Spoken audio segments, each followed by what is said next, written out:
vers la liberté.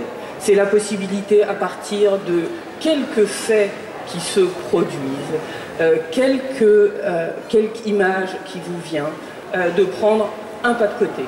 Faire un pas en arrière, c'est un peu de distance. Donc la première ambition, c'est celle-là.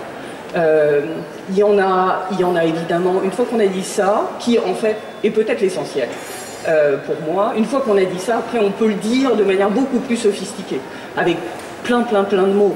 On pourrait dire par exemple ce week-end, on l'a appelé Imagine.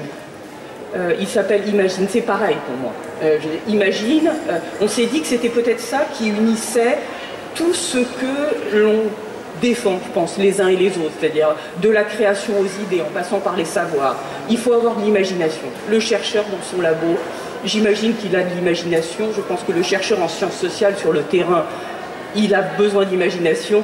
La littérature, Cécile Guibert nous en parlera, elle procède de l'imagination. Donc voilà, donner à tous la possibilité de faire un pas de côté. Cécile Guibert, vous êtes romancière, essayiste. Ça serait exactement ça. Ça serait de faire des personnes cultivées, c'est-à-dire des personnes qui savent se déplacer, qui ont leur système de valeurs et qui savent aller de culture en culture et non pas rester prisonniers d'une culture, ce qui me fait toujours très peur. Moi j'ai beaucoup aimé par exemple la culture du rock, mais c'était ma génération, mais en même temps j'étais mal à l'aise lorsque je voyais des gens dont toute la pensée et tout le comportement était structuré à partir d'une seule culture. Sandrine Trainer, directrice.